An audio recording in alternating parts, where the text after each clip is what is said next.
Hello. In this episode, we are discussing the upper limit theory, which is one of the most profound and effective theories and practices that I have come across since starting my own business. Seriously.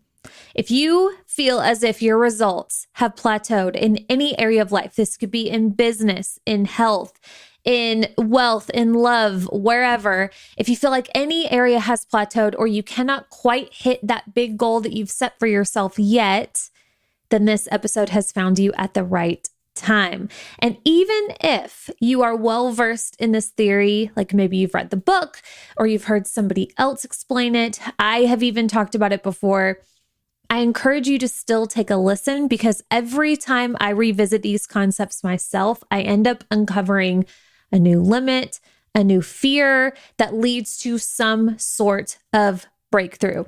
This conversation is truly a game changer, and I'm excited to bring it to you today. Let's dive in. Welcome to All In with Allie podcast, the podcast for online business owners and entrepreneurs who are ready to create the life and business of their dreams. I am so happy you're here. So, did you know that I have a YouTube channel? A few of you actually do. So, I have a funny story about it. My son, my oldest, Cruz, he is 6. He is into YouTube videos. I mean, he's always been into YouTube because he likes to search interesting subjects like bugs or sea monsters. And he likes really dive deep into it, like space and that kind of stuff. But he somehow discovered this group called Unspeakable. They're called Unspeakable. And it's these group of guys. They're like these young kids. I think they started their channel when they were teenagers and they might be in their like 20s. I have no idea. Either way, they have this massive channel and all they do are just like ridiculous things. They'll drop all this money building all these Legos and they're like living the dream for dudes. I feel like they just go and they do a bunch of pranks and just literally do whatever they want to do. And then they film it and they have a channel around it and they're freaking bringing in bank. I looked it up. It's insane. What I like about these guys, side note, is they don't cuss and they seem to be like really good kids. So I don't mind that Cruz watches them. But anyway, where I'm going with this is they always say in their videos, like and subscribe, whatever. Cruz was like, what does that mean? We need to subscribe. We need to support their channel. And I'm like, you're right, babe. They need our subscription. You're absolutely right. So we'll subscribe. And now it's like this ongoing topic on what this means. And Cruz found out that mommy has a YouTube channel and puts her podcast on YouTube. So the other day we were driving, he was like, Mom, you have a YouTube channel. How many subscribers do you have? And I made a joke that was actually semi-serious. And I was like, I think I have like 14 subscribers because it's not my main thing. Like we put videos up in the off chance that somebody wants to watch videos. Over time, I would like it to be a thing for sure. But right now, it's not the main thing. I have my team. They put up the videos or whatever. He was like, 14, that's it. And I was like, yeah, well, okay. I don't need to be humbled today. Trust me, I know. But then I was like, well, actually, let me go check. And I went and I checked and my jaw hit the damn floor when I saw I have like, I can't remember. It was like 300 or 400 something subscribers. I want to say it's 4 something. And I about fell off the chair. I couldn't believe it. So all that to say, if you ever want to watch the video of these, or you're just a YouTube girly like me, like sometimes I just like to put on YouTube and listen to something in the background. I mean, we could do the same with podcasts, but whatever. Like either way, please go like and subscribe to my channel because over time we do want to do something cool with it. But anyway, just a side note there. I was humbled. He was like, just 14. I was like, yeah, well, okay. We can't all be Unspeakable, okay? Or Blippi. Anyway, let's talk about the upper limit theory, shall we? This is such a great topic. I got the idea to do this because I put the question box up in my stories and I asked for juicy episode ideas since it's still Juicy June. Oh, wait. This comes out July 1st. Oh, I just realized that. Oh, well. Oh, well. This will be whatever. Juicy June, this will be like Juicy July, but we're going to call July something else. And I haven't quite decided what that is. Anyway, as I record this, it's still Juicy June. And this is a very juicy concept conversation. And when you get this, when I tell you the breakthroughs you are going to have, and this is one of those things that you got to revisit. Not that you have to, it revisits you, right? Like that saying, new level, new devil. It's because every time, like every level that you hit, as you grow and evolve, there's a whole new of circumstances and challenges and fears. So this concept, which it will all make sense when I explain it, if you're new to it and you don't know what I'm talking about, it's all going to make sense why you would want to be hyper aware of this concept at every level and stage in your business as you are pursuing whatever it is. And again, this is something that will come up in any area of your life, any priority, any specific category that means something to you, right? Like relationship with somebody special or your family. Again, your health. This is a big thing that comes up, especially with health related goals. Business, of course, money. So the upper limit theory or the upper limit problem was coined by Gay Hendricks, and he wrote about this in his book, The Big Leap. If you have not read the book, I do recommend it, but I'm just going to give you the cliff notes here. But this is his concept as far as I know. And what it's about is, and this is, I'm just going to read how he explains this because, of course, he explains this best. But the upper limit problem is a negative emotional reaction that occurs when anything positive enters our lives. The upper limit problem not only prevents happiness, but it actually stops us from achieving our goals. It is the ultimate life roadblock. I also have my own, so that's the upper limit problem. But then whenever I explain this to clients, or when I think about this myself, I think about it in terms of the upper limit theory. I'm pretty sure he talks about the theory in the book. I can't remember. It's been a long time since I read the book. I just like went and touched up on it. But to me, this is also like my interpretation of the upper limit problem, which is like the upper limit theory, which is essentially, and these are my words, we have these different areas of our lives where we want to grow and evolve, but you have a comfort zone, and your comfort zone is the stage or the level that you've been in the longest or that you're currently at that you are acclimated to, right? So this is your comfort zone. This is, call it your energetic minimum, right? It's not your energetic maximum. An energetic minimum or energetic maximum means like, okay, energetic maximum is the highest level that you've hit, but you haven't learned how to sustain it or master it yet. You've just maybe hit it once or twice. So it's your max. And then you have an energetic minimum, which is like a lower level that you cannot imagine going any lower than.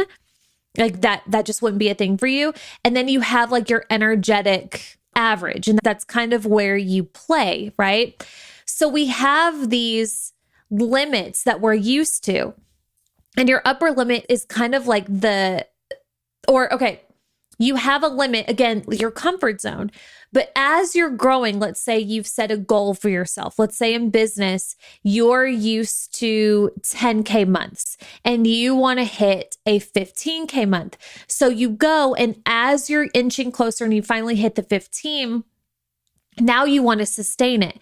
But since you're not practiced at sustaining that level of money in your business or that level of clientele or whatever comes with a 15K a month business, you have this uncomfortable feeling because you're not acclimated to it yet, right? It's new to you. You've never experienced this before. And I want you to picture it like you're traversing a mountain. So you're used to the temperatures a quarter way up the mountain. You're used to the oxygen levels a quarter way up the mountain.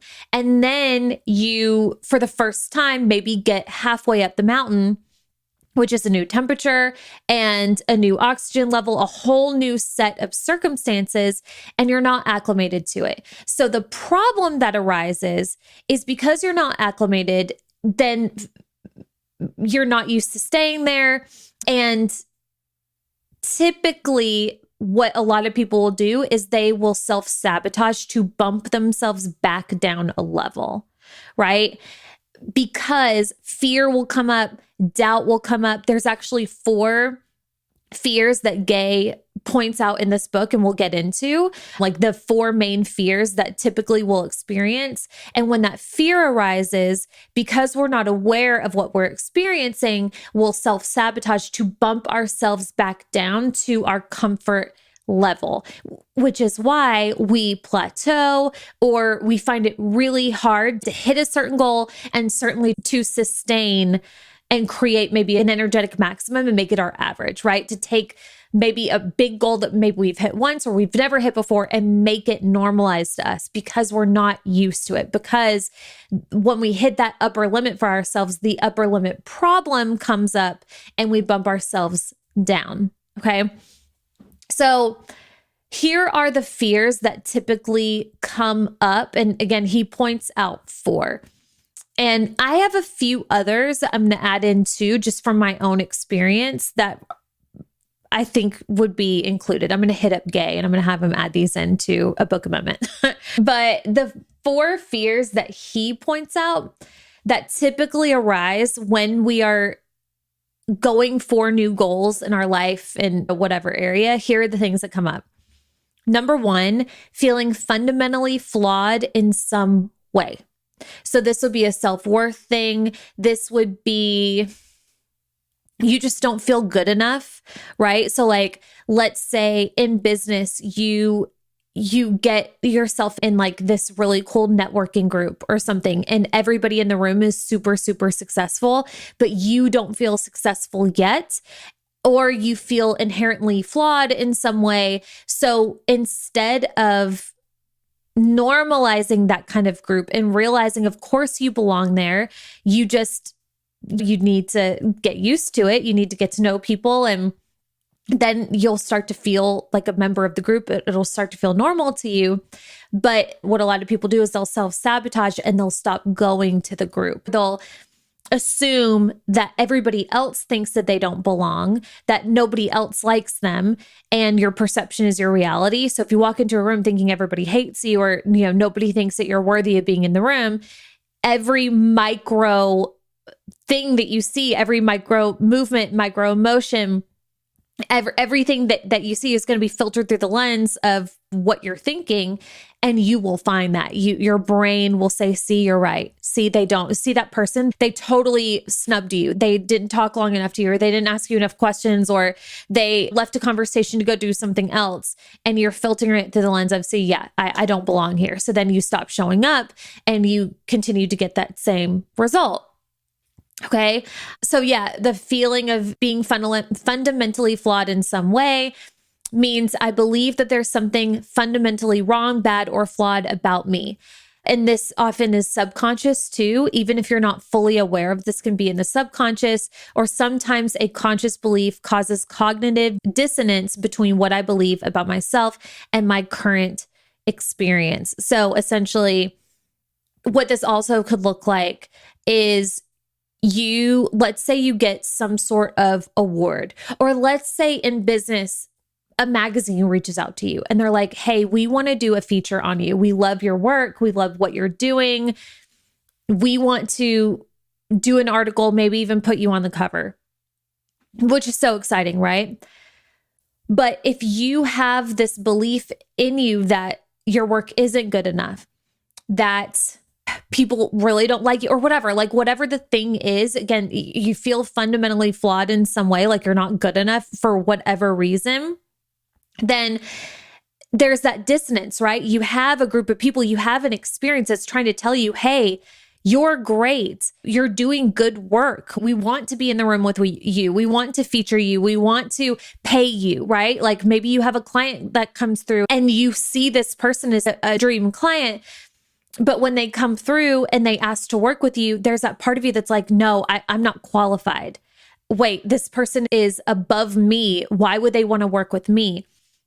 And instead of looking at that and working through what we're going to be talking about in this episode, you say, no, I'm sorry. I'm not interested in being featured for this magazine, or I'm not taking on new clients right now. Or you just simply don't answer the message, right? So again, you self-sabotage. Instead of rising to this new level that's presenting itself to you, you don't feel worthy of it. So you self-sabotage and you bump yourself down. So that's the feeling fundamentally flawed fear.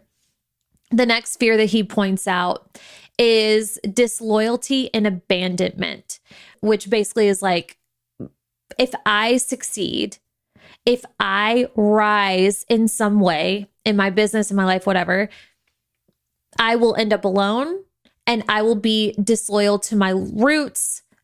I'm going to leave behind people from my past if I step into what Gay calls your zone of genius, right? Like when you tap into what it is that you want to excel at and be known for and be great at. He calls that your zone of genius.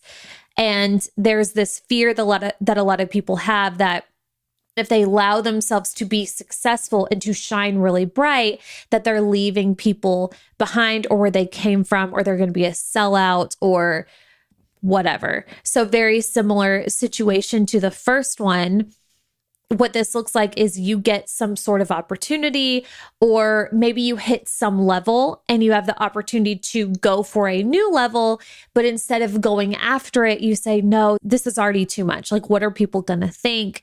Who am I to go after that? I'm just this girl from this small town, or nobody in my family has ever done that. So again, you keep yourself playing smaller.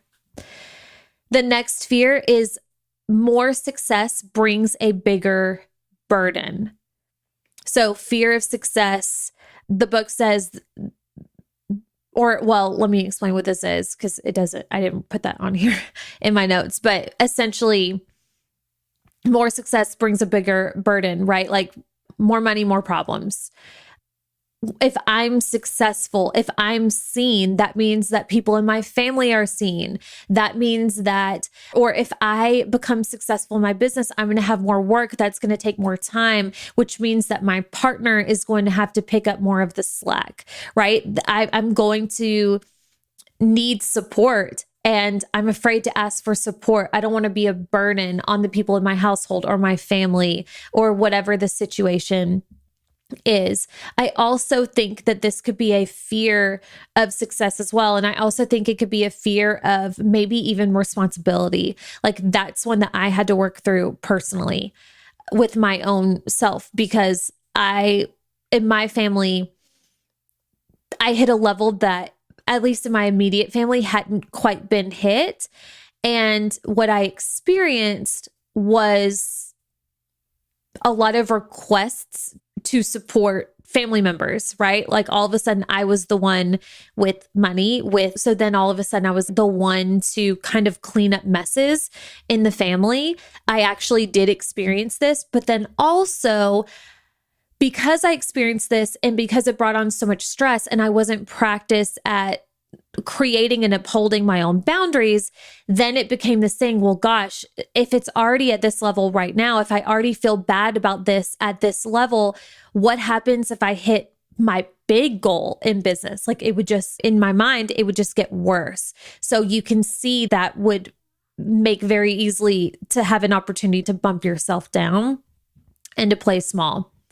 And then the fourth fear that the book outlines is the crime of outshining, which is fear of outshining your friends, your family, being too bright, right? Your fear of maybe there's somebody close to you that's been working towards something a long time and you're experiencing success and you feel guilt around that because the other person isn't experiencing that. and it's their own journey. But instead of compartmentalizing that and saying, okay, that's their journey, this is mine, and doing what you need to do for your own life experience, you take on somebody else's and you have fear of being too much, right? So the thought is, I must not expand into my full success, because if I did, I would outshine blank and make him or her look or feel bad. So it looks like being successful, but not too successful. It looks like being loud, but not too loud. Again, out of the fear of outshining. The changes or the fears that I personally have seen in my own experience, and that I've also helped a lot of clients navigate, that I would add to this list, is fear of change, right? A new level for yourself, whether that be money, whether that be health, like it's going to look like change. You can't continue to do the same things and get a different result. So if you want something different, you have to change your behaviors. You have to change your mindset. And sometimes that fear of change can be enough to keep somebody want to stay the same, because they think to themselves, gosh, I worked so hard to get to this level. Now I'm going to have to do it all over again to achieve a new level. Or getting here was already so difficult and so scary for me. So what does it look like hitting a new level?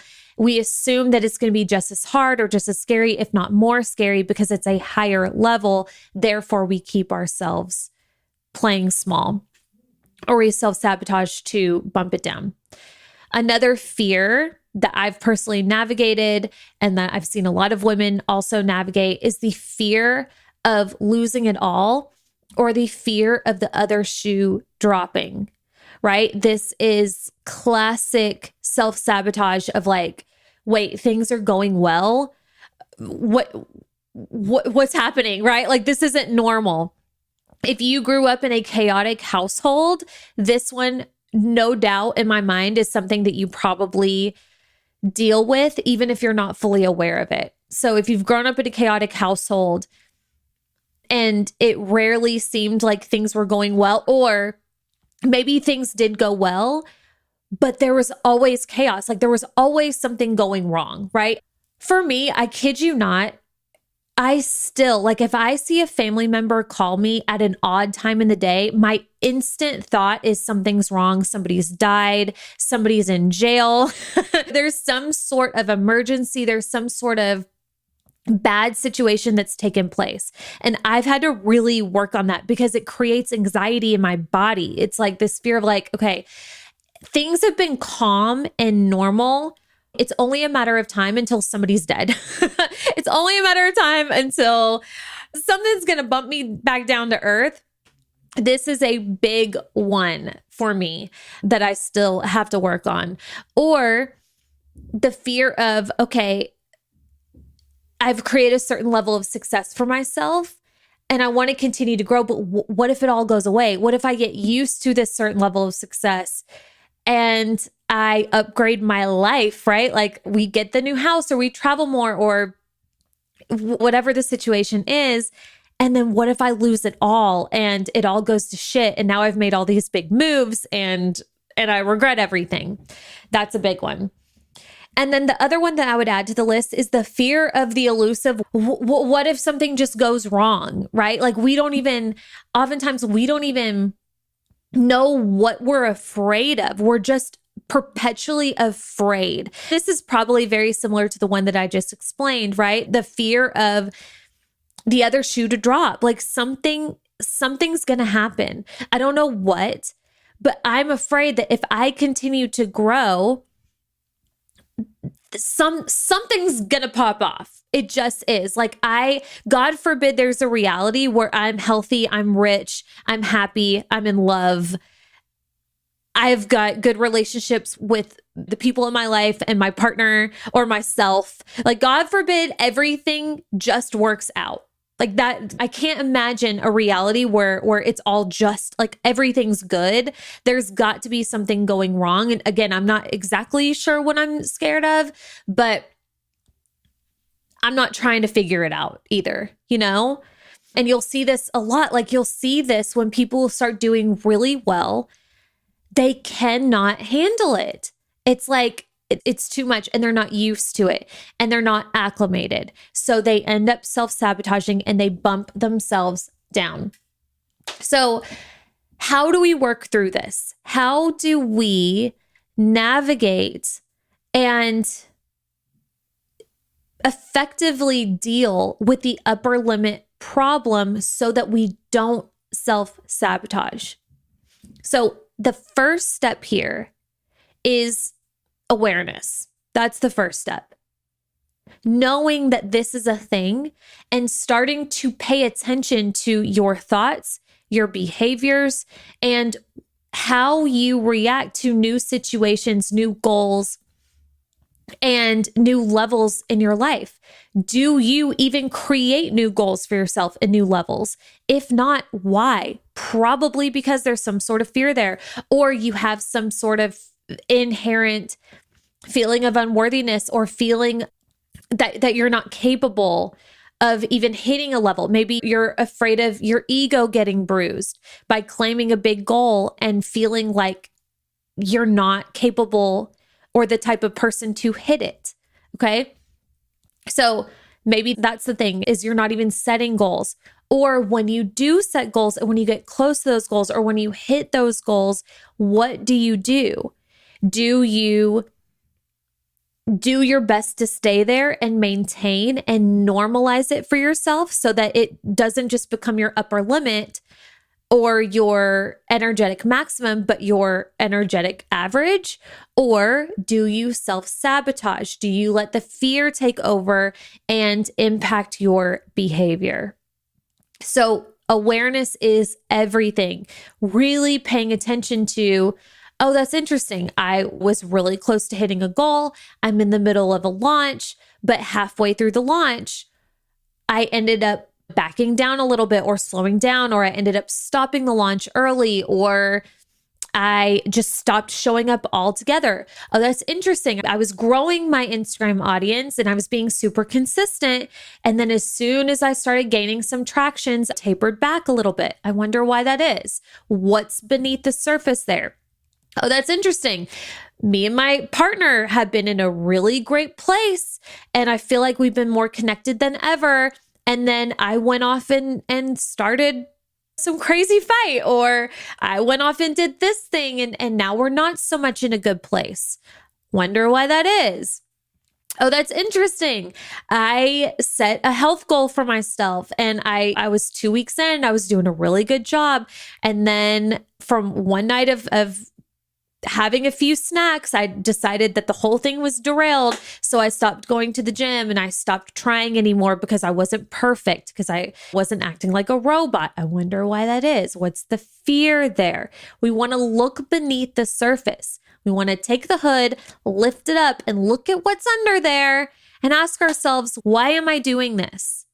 Maybe it's obvious, maybe it's not so much, but go back to those big fears and see where you might fall there. So that would be step one, simply being self-aware enough to really see and pay attention to your behaviors around the limits that you have and the limits that you want to exceed.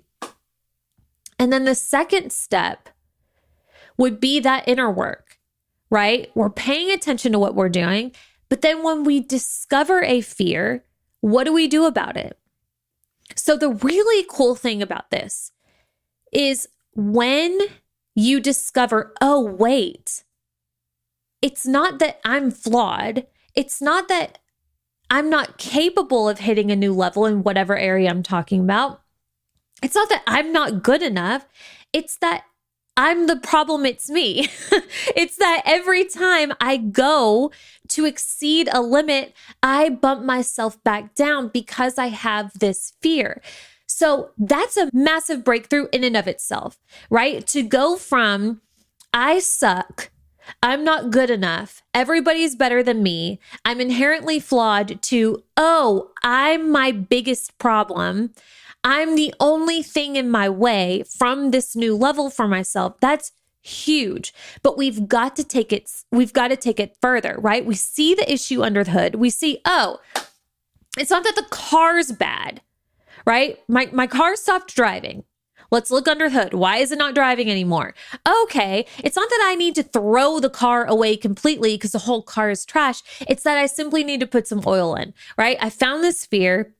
I see what the fear is. I see, oh, okay, it's that I don't feel like I'm worthy of this or whatever the fear is. Okay, I've identified the issue here. Now we've got to do something with the issue. You see that you need oil in the car. It's not enough just to say, oh, I need oil in the car. Great. And then go and get in the car and continue to drive without oil. We got to put oil in the car. So for us, we have to do the work to shed light on the fear, but also to dissolve it. An analogy that he uses in the book is like the Wizard of Oz.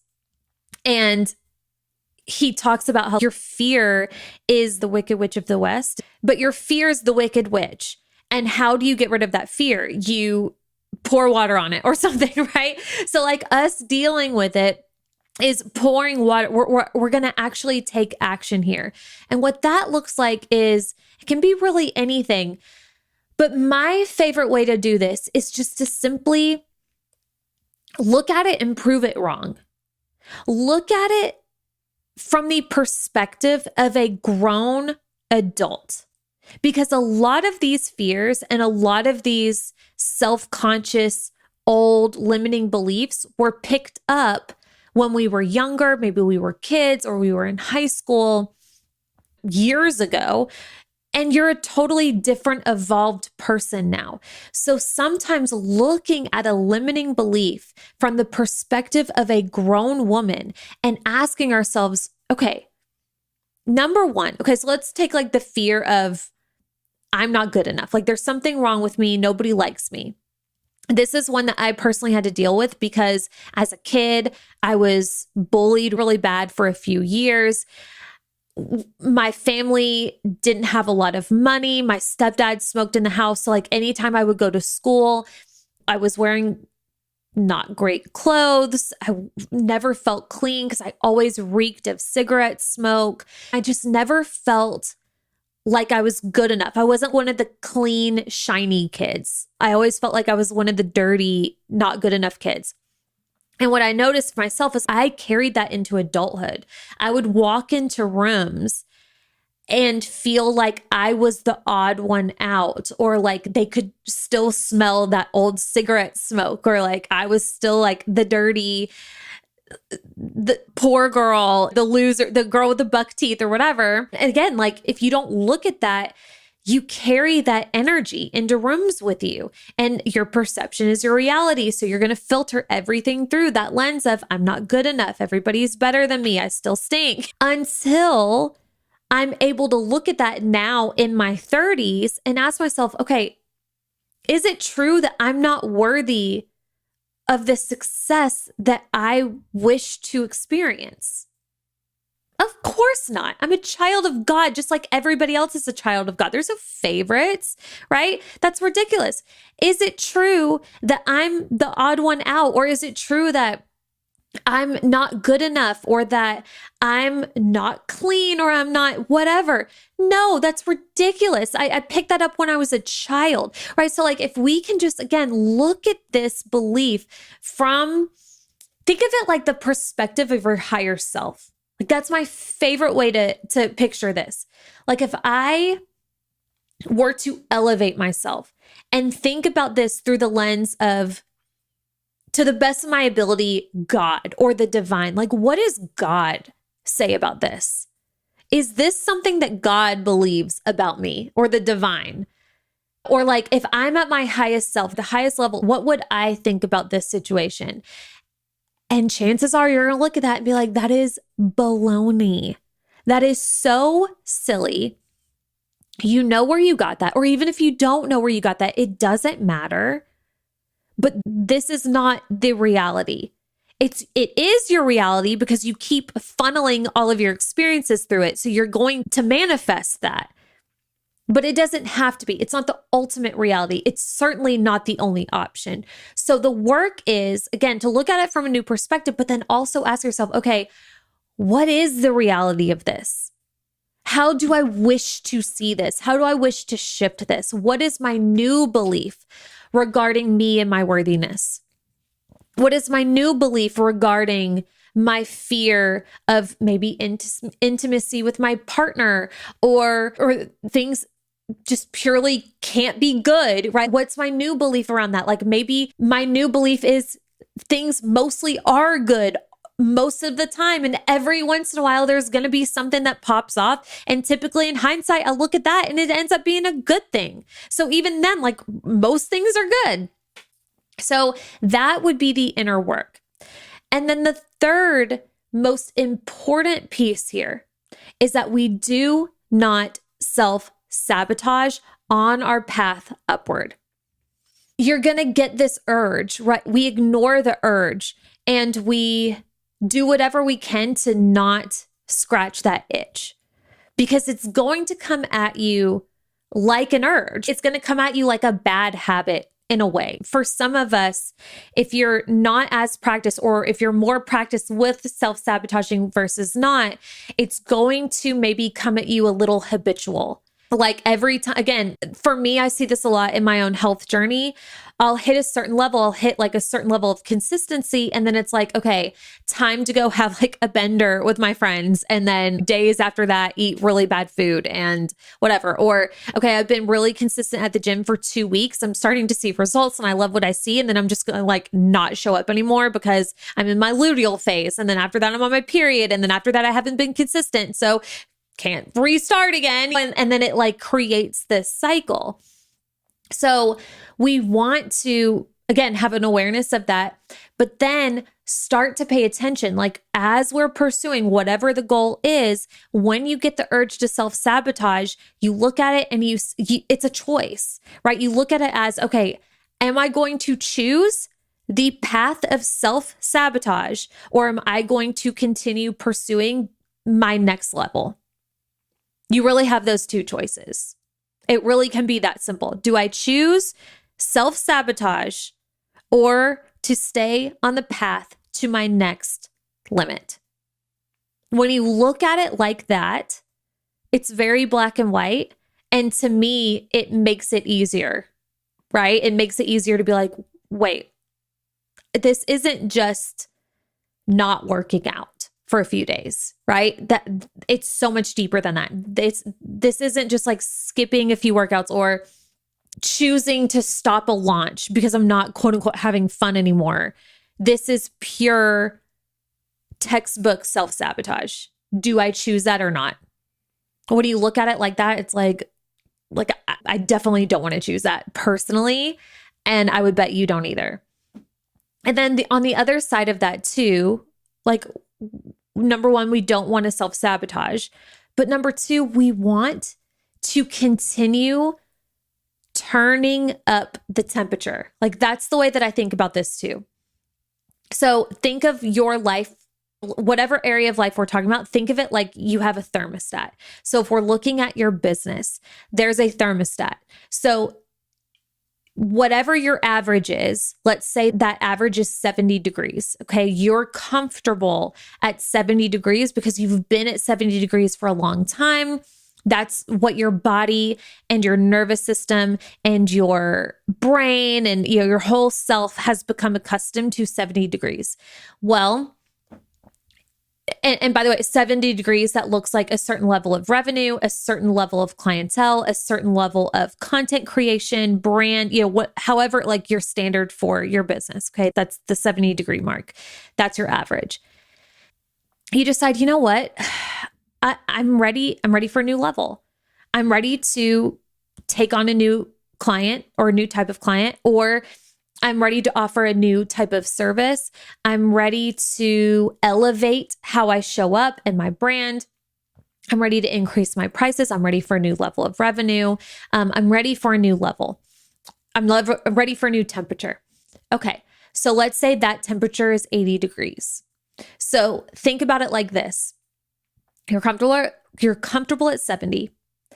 You're about to bump it up to 80. So as you do these things, right? You increase your prices, you've bumped it up. You put out a new offer, you've bumped it up. You're showing up in a new way, you've bumped it up. Now you're at 80 degrees. Now what happens is, because you're not acclimated to this temperature, you're starting to get hot. You're not used to 80 degrees yet. So you're sweating, you're feeling uncomfortable. Maybe you've never been at 80 degrees, or it's been a minute. So again, it's a whole new level. It's like, we can also think about this in terms of energy too, and frequency, right? When you shift how you show up, and you shift how you think, and you shift yourself, you are now at a new frequency. So everything around you is going to start rearranging. You're going to start attracting new experiences, new people, new opportunities, new clients, and you're also going to start repelling the old things that are not a match for you. This is a whole other situation that begins happening as we continue to grow and evolve in life and business, is this frequency conversation. So now you're at 80. Not only are you uncomfortable because it's new and you're not used to it, but also it feels like chaos is ensuing around you, because now you have clients who are kind of annoyed because you've upped your prices, or there are people in your audience that are confused because you're putting out this new offer, or maybe your partner is like, hey, you're working more, you're showing up in a different way. What's going on? Or family members or people are whispering like, oh, she's getting too big for her britches or whatever, right? So again, everything is rearranging. So now you're at this new level. So what's going to start coming up is this opportunity to self-sabotage. I don't want people to unfollow me on Instagram. I don't want clients to be mad at me. I don't want family members to be talking shit behind my back. I don't want people to be confused. Why did I do this in the first place? This is not good. Not to mention I'm freaking hot. Okay, I need to, yeah, you're right. I'm bumping my prices back down. I'm not putting out that offer. I'm going to retract that. I'm just going to take a beat. I'm going to pause. I'm not going to show up for a while. Next thing you know, we're back to 70 degrees.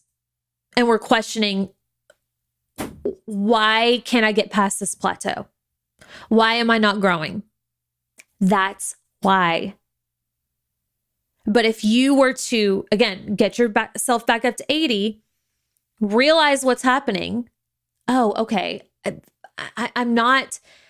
It's okay, actually, if I outshine people. That's not my problem, right? My job is not to dim my light, to not outshine other people. My job is to shine, period.